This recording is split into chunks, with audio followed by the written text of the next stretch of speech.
आज की वीडियो में हम जेनेटिक्स चैप्टर जो हमारा ख़त्म हो गए थे उसके कुछ बुक्स के क्वेश्चन करेंगे। देखो, जेनेटिक्स सबसे पहले किसने दिया था? वैज्ञानिक का नाम क्या है? बैटसन। ध्यान रखना, ये पूछे जाते हैं क्वेश्चन पेपर में। मेंडल ने अपने प्रयोग किस पर किए थे? उद्यान मटर पर, जिसका वानस्पतिक नाम क्या होता है? Pisum sativum. तीसरा क्वेश्चन है, आनुवांशिकता एवं विभिन्नताओं के अध्ययन की शाखा को क्या बोला जाता है? आनुवांशिकी। ये सारे तुमके नोट्स में करवा दिए गए हैं क्वेश्चन से, इसको देख लो एक बार। आगे अगला क्वेश्चन। अगला क्वेश्चन है, मटर की फली का रंग कौन सा लक्षण है? ये कौन लक्षण है? कौन सा लक्षण है? कौन सा लक्षण है? मटर की फली का रंग कौन सा लक्षण है? प्रभावी लक्षण होगा ये। हरा रंग प्रभावी लक्षण होगा और पीला रंग अप्रभावी होता है। तो सामान्यतः किसी जीन के कितने युग्म विकल्प पाए जाते हैं? 2 युग्म विकल्प, ये कई बार बताया तुमको। अगला क्वेश्चन, मेंडल ने कितने विपर्यासी लक्षणों के युग्म अपने प्रयोग में चुने? ये इसमें एक गलत लिख रखा है, इसको सही कर लेना। इसमें कितना आएंगे? 7 जोड़ी विपर्यासी लक्षण। कितने जोड़ी थे? 7 जोड़ी या 7 युग्म थे उसके। इसको सही कर लेना, ये तुमको टेबल भी बनवाई थी शुरू में। तो 7 जोड़ी विपर्यासी लक्षण आएंगे इसमें। अगला है, जब F1 पीढ़ी के पादपों का संकरण किसी एक जनक से करवाया जाता तो उसे क्या कहते हैं? संकर पूर्वज संकरण। या इसको क्या बताया था? Back cross. ये तुमको परसों ही बताया था, कल भी बताया था। इसको क्या बोलते हैं? Back cross. जब F1 पीढ़ी क्या थी? Capital T small T. उसमें किसी जनक से करवाते हैं। किसी एक जनक का मतलब एक प्रभावी जनक भी हो सकता है और अप्रभावी जनक हो सकता है, तो उसको क्या बोलते हैं? बैक क्रॉस या संकर पूर्वज संकरण बोला जाता है। अगला क्वेश्चन है, जब कैपिटल टी स्मॉल टी, ये क्या है? ये क्या है? F1 पीढ़ी। इसका स्मॉल टी से प्राप्त संतति का अनुपात क्या होगा? देखो, इस संकरण का नाम होता है परीक्षण संकरण। इसमें अनुपात हमने कल निकाला था, 1:1 आया था। अगला क्वेश्चन देखो,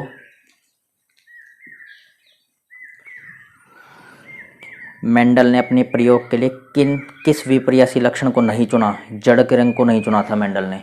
ये हमारी बुक के क्वेश्चन तो देखना, इसमें 4 ऑप्शन दे रहा कि इसमें जड़ का रंग इसका आंसर आएगा। जड़ के रंग को मेंडल ने नहीं चुना था। अगला है, एक संकर संकरण की F2 पीढ़ी में कितने प्रकार के जीनोटाइप बनते हैं? 3 प्रकार के जीनोटाइप बनते हैं। अगला क्वेश्चन,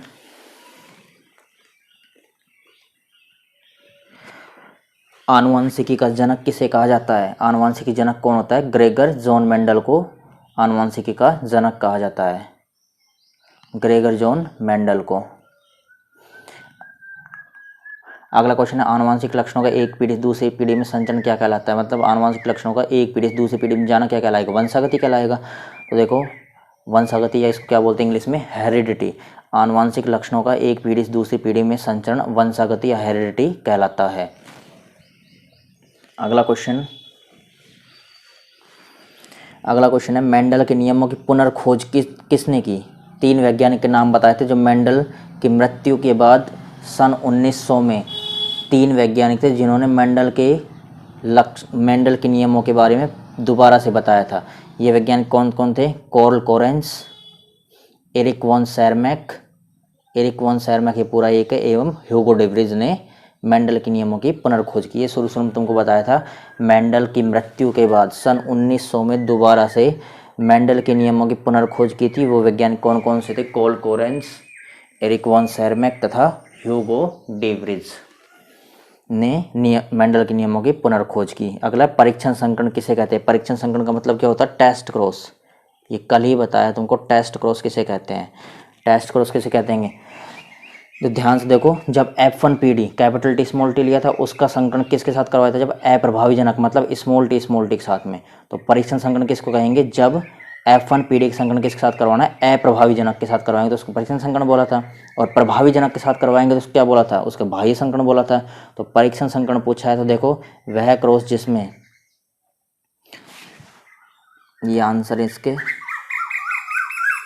वह क्रॉस जिसमें F1 पीढ़ी का संकरण अप्रभावी लक्षण प्रारूप वाले जनक, अप्रभावी लक्षण मतलब क्या है? स्मॉल टी और स्मॉल टी वाले जनक के साथ कराया जाता है तो इसको क्या बोलते हैं? इसको परीक्षण संकरण बोला जाता है। जब F1 पीढ़ी का संकरण अप्रभावी जनक से करवाएंगे तो उसको परीक्षण संकरण बोलते हैं, और जब F1 पीढ़ी का संकरण अप्रभावी जनक से कराएंगे तो परीक्षण संकरण होगा, और प्रभावी जनक से कराएंगे तो उसको क्या बोलते हैं, उसको बोलते हैं बाह्य संकरण। तो देखो अगला बाह्य संकरण किसे कहते हैं, बाह्य संकरण से आप क्या समझते हैं। तो बाह्य संकरण क्या होगा, जब F1PD का संकरण प्रभावी जनक से करवाएंगे। F1PD क्या होती है, कैपिटल टी स्मॉल टी, और प्रभावी जनक क्या होंगे, दोनों कैपिटल होंगे, और अप्रभावी जनक क्या होते हैं, दोनों स्मॉल होते हैं। तो इसमें देखो बाह्य संकरण में F1PD के बाद अब कैपिटल टी स्मॉल टी का संकरण अपने प्रभावी जनक, बाह्य संकरण में क्या होगा, प्रभावी जनक कैपिटल टी से याद करवाया जाता है। इस संकरण से प्राप्त संतति में सभी पौधे लंबे प्राप्त होते हैं, जिनमें 50% क्या प्राप्त होते, 50% समयुग्मजी लंबे, मतलब कैपिटल टी। समयुग्मजी क्यों बोला है, क्योंकि दोनों सेम है, कैपिटल है दोनों, और लंबापन प्रभावी रहेगा। और वैसे भी ये क्या है, लंबेपन को दर्शाते हैं कैपिटल वाले। तथा 50% विषम युग्मजी लंबे।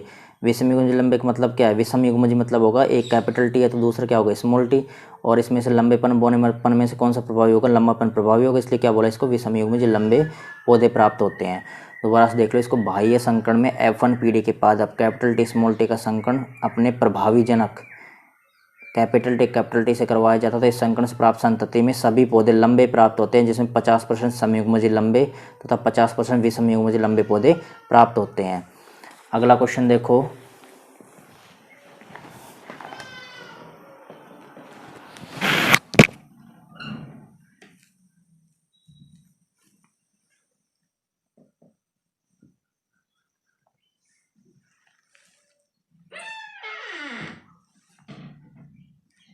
अगला क्वेश्चन है, मेंडल के किस नियम को एक संकर संकरण द्वारा नहीं समझाया जा सकता।